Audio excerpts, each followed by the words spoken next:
solicited or not. It's not just what gets ranked, it's what gets thanked, commented on, invited back, or dropped. How you handle feedback has a profound impact on your performance, your leadership, your relationships, your life. Yet few leaders report that feedback is working.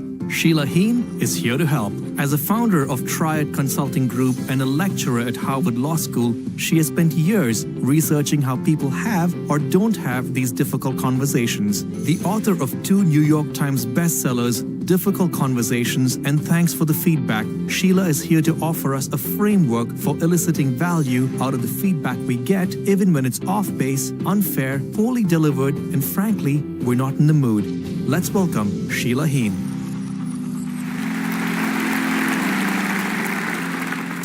I am delighted to be here to talk to you about feedback. Because the truth of the matter is, we swim in an ocean of feedback. What do I mean by feedback? Feedback is all of the information available to you about you. It's how we learn about ourselves and the impact that we're having on other people and on the world. So it can be formal or informal. It can be spoken or unspoken. So yes, it is your performance review, everybody's favorite time of year. But it's also the way your daughter's eyes light up when she sees you in the audience. It's those helpful little parenting tips from your in-laws. It's the pain in my left foot right now, an old running injury telling me something about my age and maybe my judgment in wearing heels this morning. And it's the little signals that you're getting from the person next to you. Check it out. I mean, maybe you just met yesterday or even this morning, but I think they really like you. I think they think you're a particularly interesting and insightful person. Yeah? I mean, did you notice how happy they were to see you this morning? Just turn and confirm that with them right now, would you?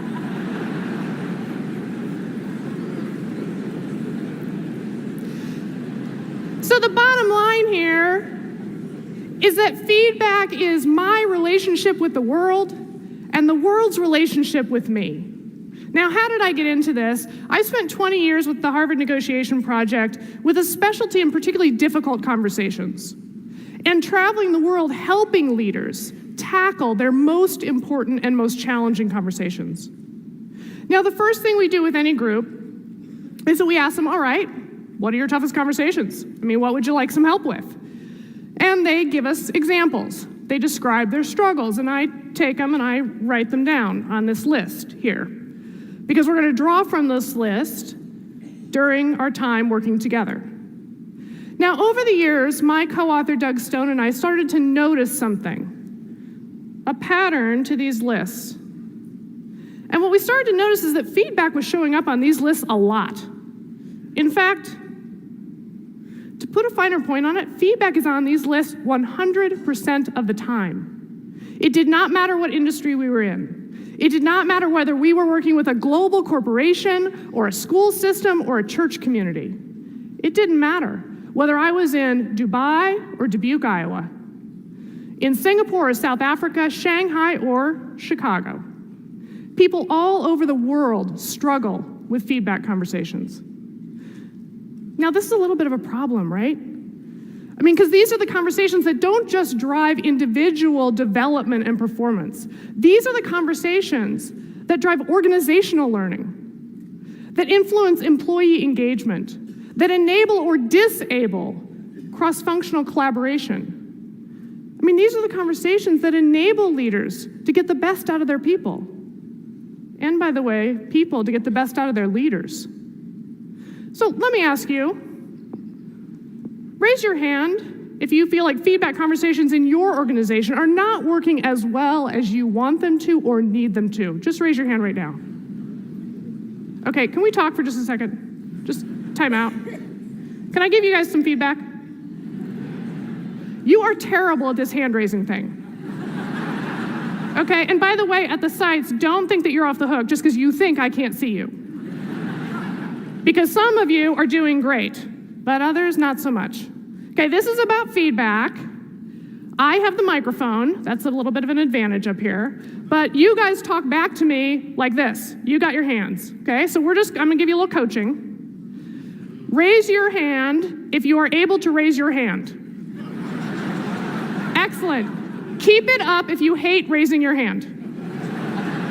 All right, we're good. Are we ready to get back to the topic? You guys are all warmed up. All right. Now, for the first 10 years, to try to address this challenge of helping people have better feedback conversations, we did what I think everybody does, which is that we taught leaders and managers how to give feedback more skillfully, more clearly, more often. Organizations spend billions of dollars every year teaching people how to give feedback. You ready? Here it comes. How many of you at some point in your career have been to a session on how to give feedback more effectively? Raise your hand. Did it help? Okay, please say yes, because I do some of that work. But you know what? My experience is yours, which is there's a lot you can learn to be more skillful and more clear, but it just wasn't solving the problem. And then one day, it suddenly occurred to us. In any exchange between giver and receiver, it's the receiver who's in charge. It's the receiver who decides what they're going to let in and what sense they make of it and whether and how they choose to change. Holy cow, maybe we've been going about this totally backwards. Maybe we should be focusing not on teaching givers how to give. Maybe we should be trying to figure out what's so hard about receiving feedback. What if we could see receiving feedback as a skill that we can all get better at? And we could enable people to actually drive their own learning, to get value and learning even out of feedback that is unfair and off-base and poorly delivered. Because look, I don't know about you, but the givers in my life are kind of terrible at it, right? I mean, they're difficult themselves, they don't have enough time, so if I'm gonna actually help drive some of my own learning, I've got to figure out how to learn even from feedback that's off-base and poorly delivered. So what have we learned about this in the last few years? Let's start with this. Part of the problem when receiving feedback is that feedback sits at the junction of two core human needs. On the one hand, we do want to learn and grow. I mean, this is a big piece of what the happiness research tells us makes life satisfying and fun, right? It's why you come to the Leadership Summit, right? You get new insights, new ideas, new ways to approach old problems. It's exhilarating. It is joyful. How many of you, by the way, play golf? Yeah, this is the only thing that explains the relationship between human beings and the game of golf. Okay? Because that occasional good round, forget that occasional good shot tricks you into thinking you're getting better at it. You're not. But this drive and thirst for learning and mastery and getting better means feedback should be joyful. Here's the problem. This bumps into a second human need. The need to feel accepted and respected and loved the way we are now. And the very fact of feedback can suggest that how I am now is not quite A-okay. That my friends and loved ones want a few upgrades to my performance or my personality. This helps me understand why I feel conflicted about feedback, that there are times I've got a great mentor, I can see myself improving, and it is exhilarating. And yet, feedback can also be among the most painful experiences in life. How many of you, however, would say that some of the most important things you have learned so far in life have come out of some of your most painful experiences? Yeah, what is up with that? I mean, why can't we have a pain-free learning system? Part of me wishes I could offer you that. But for me, a lot of this work is about better understanding the pain in order to get to the learning faster. What do we need to learn? Well, let me actually start by suggesting that although we throw around this word feedback, there are actually 3 different kinds of feedback with very different purposes. And we actually, as individuals, need all three kinds in order to learn and grow. Now, the easy way to remember them is ACE, A-C-E, but just to make this more challenging for you, I'm going to start and do them backwards. So let's start with evaluation. Evaluation rates or ranks you against a set of criteria or against your peers. It tells you how you're doing, where you stand, and what to expect. So yes, your performance review meets expectations, which sounds to you like, really, you still work here? That's evaluation. So is your time in the 5K race. So is your cholesterol numbers. In your personal life, that conversation, so where's this relationship going?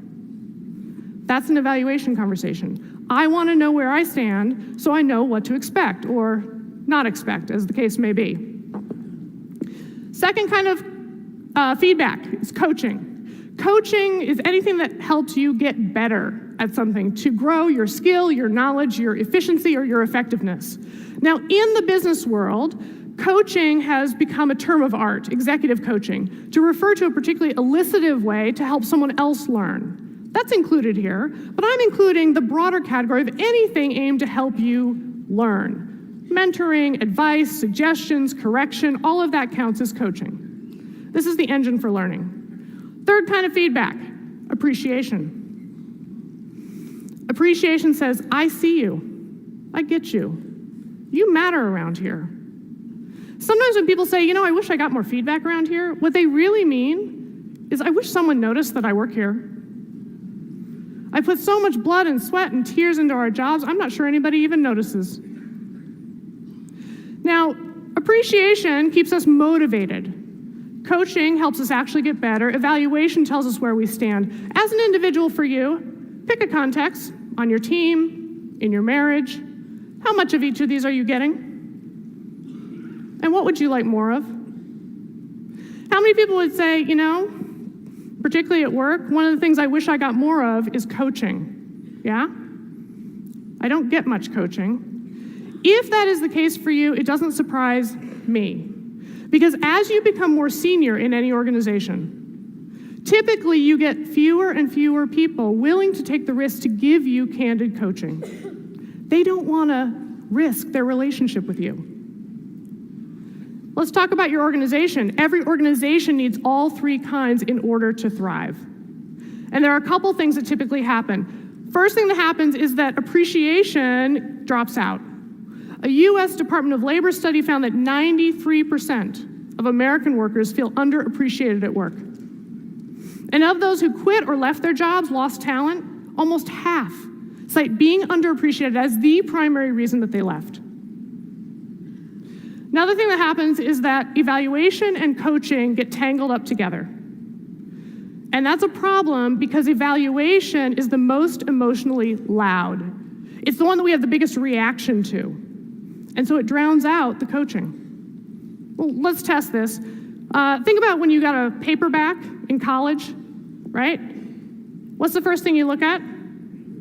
The grade. You bet. You turn to the back, you look at the grade. Is there anyone here who does not do that or did not do that? Yeah, okay, we're all equally dysfunctional. That's fabulous. Depending on my reaction to the grade, well, that tells me whether I care about all the margin comments, which are actually the coaching that would help me get a better grade next time, right? This is what happens in performance reviews. We save up all of this developmental coaching. We dump it into the performance review. They're not listening. If the rating is lower than they expected, they're thinking, after all I did for you, you have never liked me. If the rating is better than I expected, I guess I don't need the coaching. We're all good. Even when we hear coaching, we don't always take it. What I want to do is ask you to think of a piece of coaching or advice that you have received at some point in your life that you rejected. You didn't take it. What I want to know is, why didn't you take it? Just write down, right now, why you didn't take it. Just jot down a couple words.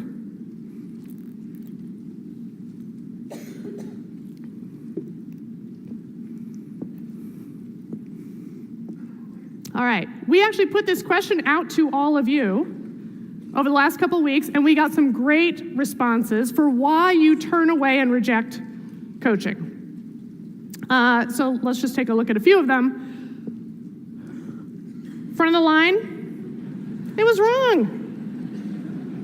It was bad advice, right? It just didn't understand really what was going on or the context that I was in, or they don't really understand what I do anyway. Close behind that, by the way, I didn't respect them. I didn't like them. I didn't trust them. In a word, by the way, they were phony. Why should I listen to them? Or maybe the problem was me. It's just, the coaching doesn't match with who I am. It's not aligned with my values. Or maybe I was just too stubborn or too young. Or let's not forget, I was in love. At least I thought I was.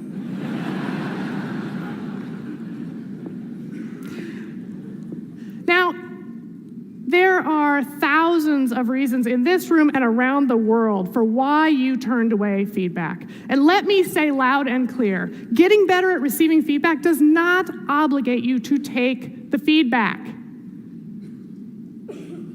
Chapter 10 in Thanks for the Feedback is all about boundaries, when and how to turn away feedback. Because if your yeses are not freely given, or if you can't say no, your yeses are not freely given. So all of the reasons that you just wrote down for why you turned away feedback are great reasons. Maybe. The problem is we decide too fast. As human beings, we are incredibly good at what we call wrong spotting. When feedback is incoming, I'm looking for what's wrong with it, right? If I can find what's wrong with it, I can safely set it aside and move on with my life. If it's right, I have to keep worrying about it. So we're incredibly good at finding what's wrong. Here's the problem. I promise you, you will always be able to find something wrong with the feedback you get. In fact, it may be 90% wrong. And that last 10% might be just what you need to learn and grow. So the fact that you have a triggered reaction to your feedback is not the end of the story. It's actually the beginning of the story. And as we looked at the thousands of reasons people give for why they turn away feedback, we actually found that there are really, at the core, three kinds of triggered reactions that as human beings we have when feedback is incoming. The first is what I call truth triggers. This is all about, is it true, is it accurate, is it good advice, or is it wrong? It's assessing the content of the feedback. Second, relationship triggers. This has everything to do with who's giving you the feedback. Because all feedback lives in the relationship between giver and receiver. And I will often have a bigger reaction to the who than I do to the what. Now, this is why your best friend can tell you things that nobody else can. But it's also why, okay, have you had this experience? My husband also teaches negotiation. You can imagine what the conversations at my house are like. Yeah. And he starts teaching at MIT, and he comes home one day, and he says, wow, that new colleague that I'm working with, he had the most interesting insight today. I think it's really going to change my teaching. And he proceeds to tell me what it is. And I say, And he says, what? I say, nothing. And he says, what? All right. I have only been telling you that for 10 years. You know, this guy for 10 minutes, suddenly he's the genius. I mean, hey, I'm only the person who knows you the best and loves you the most, but what do I know?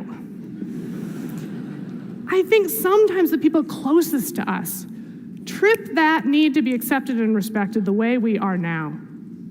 In a way, they trip a relationship trigger in a way that strangers don't. And so we can hear something from them that we can't hear from those closer to us. Third kind of trigger, identity triggers. This is the story you tell about who you are, and it's also your particular wiring. In the course of this research, we found that individual sensitivity to feedback, how upset you get and how long it takes you to recover can vary by up to 3,000%. How many of you would say, I'm probably on the more sensitive end of that scale in terms of my sensitivity to feedback? It's quite upsetting and it takes me a long time to recover. How many of you are on the insensitive end of that scale? Okay, I probably shouldn't call you insensitive, right? Maybe even keel, is that better? You're insensitive, you don't care what I call you, so never mind. But just for fun, why don't you all give feedback to each other? This is the challenge in organizations, which is you have people with very different profiles. Some who are like direct and lay it on the line, and I don't understand why you're overreacting. It's not that big a deal. You got to take it less personally. That is not helpful for the person who is sensitive and is trying to take in the feedback, not feel overwhelmed and learn something from it. So just understanding your own profile can help you understand and manage your reactions. Because if you're sensitive, it can supersize the feedback and overwhelm you. And you're in a place where you can't learn. All right, so let me just say a word about culture, by the way, because as you know, the social norms for how we talk about feedback vary widely around the world and in any organization. Yeah? So how strong is hierarchy? How direct or indirect should we be? But our experience is that the internal triggered reactions that we have to feedback are actually deeply human and quite stable around the world. And the good news is that the skills you need in order to manage your reactions and then respond and get value and learning out of it are the same. So let's talk about those skills. Skill number 1 is actually not doing something. Not deciding whether it's right or wrong immediately, but instead first working to better understand what in the world the giver means. Let me show you what I mean. I'm going to put a piece of feedback on the screen. I am going to bet that every single one of you have at some point in your lives received this feedback, given this feedback, or thought about giving it and thought better of it. You ready? I don't like the way those pants look on you.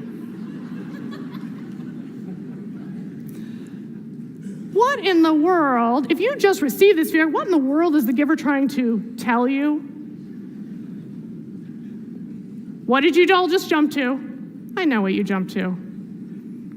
That it's something about whether they fit, something about you, yeah? All right, let's just pause for a minute, because we've actually collected over the last year or two various things that givers actually meant when they said this phrase. And I'm going to take them from most innocuous to maybe most upsetting. So one might be, look, I've asked you not to wear those in the past, so you're being both humiliating and selfish. This actually is not about the pants. Have you noticed that? This is about our relationship. Yeah. Then we have, I just don't like the way those kinds of pants look on you. Like, lose the pleats. This is just not the best style. So it's a match between the pants and you. Now we're getting into it. Now the problem is starting to be a little bit more about you, yes? You've never had any taste. This is the kind of thing that people mock you for behind your back. I'm just trying to protect you from you. Now we're talking about your judgment, perhaps.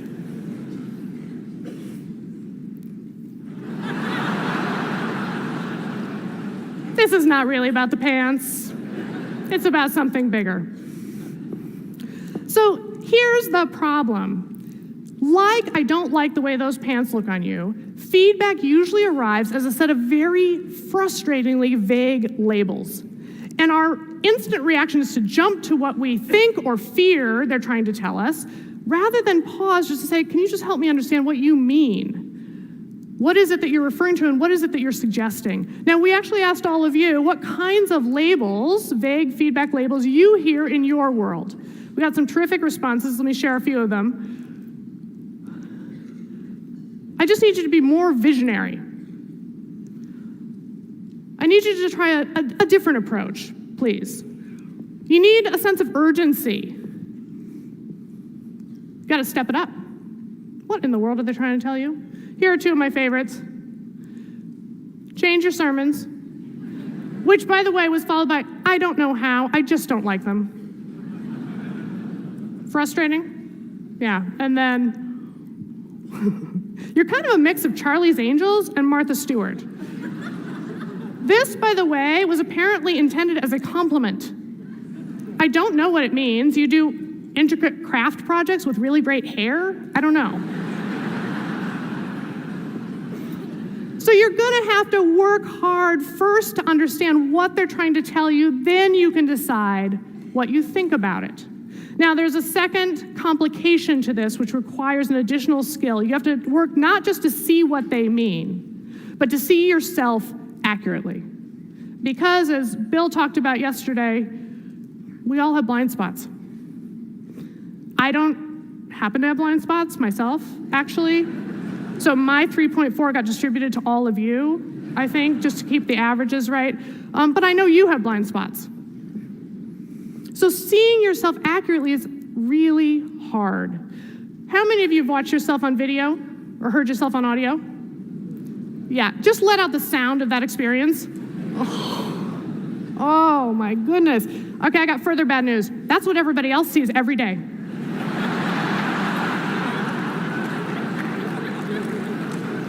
Yeah, sorry. Other people have information about you that is actually invisible to you, despite the fact that you have been with yourself your whole life. Is that not true? Is there anyone here who has not been with themselves their whole life? Because we have a separate room for you, actually. Yeah. So the kinds of things that show up in blind spots, here's a quick list. Facial expressions. The only face I can't see is my own. I can see myself in the mirror. I can't see myself in action in the meeting when I look stressed.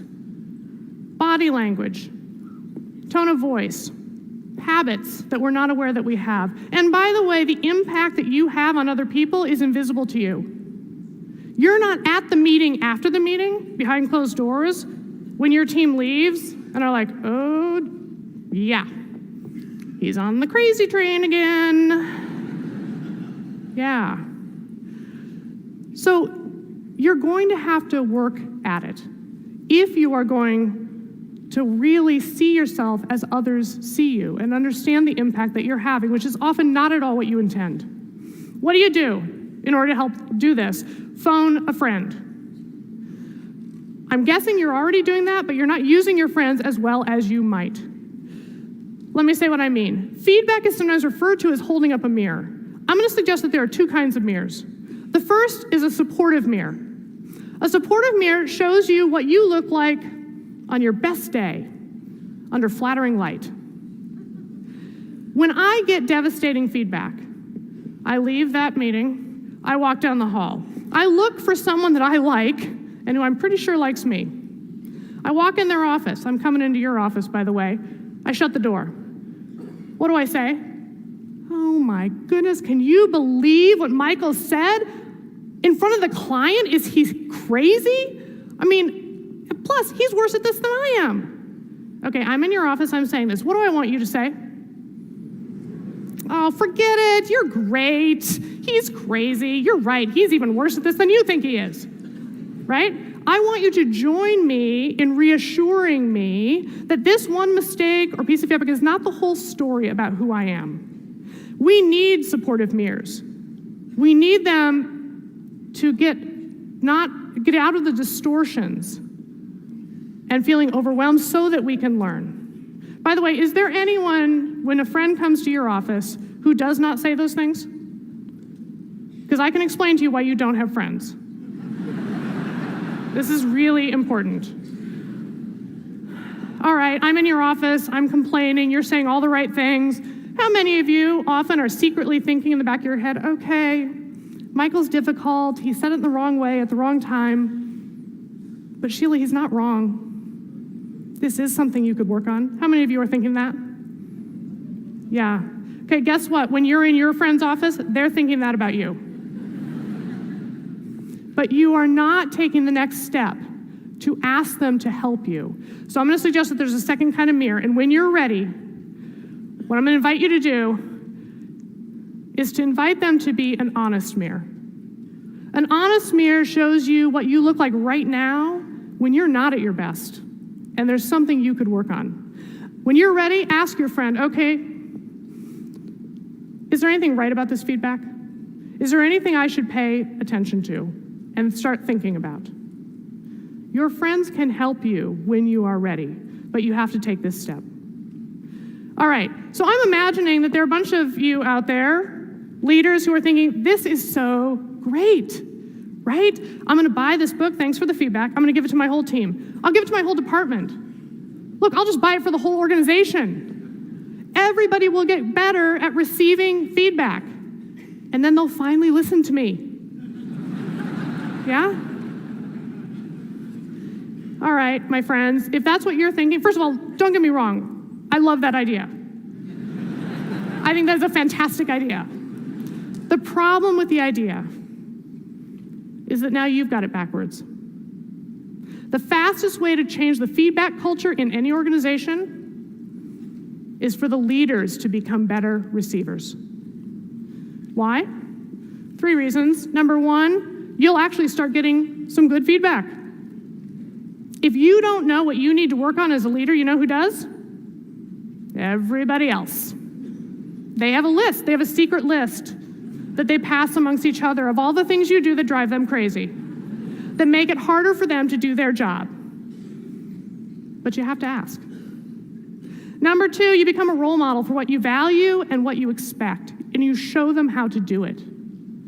If they see you wrestling with some unfair criticism from the customer or the client, but looking for what do we really need to pay attention to, what's legit about this?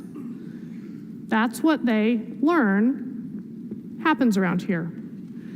Third, when you become a better receiver, you automatically become a better giver, and the quality of all of your feedback conversations goes up. How do you do that? First thing I'm going to suggest is something not to do. Do not leave this session and go out and say, so, got any feedback for me? Sheila says I'm supposed to ask you. That is a terrible question. That is the question we all use, but it is a terrible question because it puts people on the spot. What are they thinking? They're thinking, about what? Your performance, your personality, your pants? How honest am I supposed to be? What's the right answer? Instead, the key to getting valuable, helpful feedback is one thing. Not to do one thing, but to use the idea of one thing. So before tonight, I want to challenge you. Pick a person who matters in your life. They could be on your team, they could be your boss, a peer, a spouse, a teenager. If you want to spice it up a little bit. They got all kinds of advice for us, don't they? Ask them 2 questions. First, what's one thing you particularly appreciate about how I run this team or how I run that meeting or about what's going on right now? Partly because you need to feel seen for how hard you're already working. And partly because this tells you the impact, the positive impact you're having on them, that you don't want to lose while you start changing other things. But now you know what's coming, right? Second question to ask them, what's one thing you see me doing? Or maybe it's something I'm failing to do that you might suggest I change, or that you think is getting in the way. Notice that it's not, is there anything? To which they will say, no, can't think of a thing. If you assume there is one thing, they'll just pick something off the list, okay? They will have an answer like this. And you'll be like, you've been carrying that around for how long and you didn't tell me? They didn't tell you till they believed you wanted to know. Also, by the way, many of you tomorrow morning will get an email. Because overnight, they thought of the other things on the list that were more important. Of like, oh, shoot, I should have said this other thing. That's even more important. Don't tell them they've used up their one thing. Invite the richer conversation. In closing, I want to come back to this tension between wanting to learn and grow genuinely and the need to be accepted and respected the way we are now. This tension is not going to go away. I think it's part of the human condition. But it occurs to me that we do have a model for how to walk in this tension. And that models Jesus Christ. This is God's love for us in a nutshell. He accepts us just the way we are now, in all of our brokenness and fear and limited understanding. And he commands us to learn and grow. When I was a little girl growing up in Nebraska, in the Evangelical Free Church, I think I assumed that most of my learning and growing was going to be a product of my relationship with God. If I learned to pray, and especially to listen, if I studied the scriptures, that would be the primary path to my growth. And don't get me wrong, those are crucial. They are what I am teaching my own children. But now that I'm a little bit more of a grown-up, my experience has been that the catalyst for much of my own growth has come here, in my relationships with the other people in my life, especially, by the way, the reluctant growth. That it's in relationship with each other that we learn to love more generously, to forgive more fully, that we get help to see the log in our own eye and not just the speck in someone else's, that we need each other in order to see our own limitations and where we need to grow next as Christians. And I'm reminded of those last few days on earth when Jesus is like, okay, guys, so I gotta go. But don't worry, I'll be back. And I'm leaving you with the Holy Spirit, and especially I am leaving you with each other. Love each other the way that you love me. Counsel each other, teach each other, admonish each other, forgive each other in fellowship.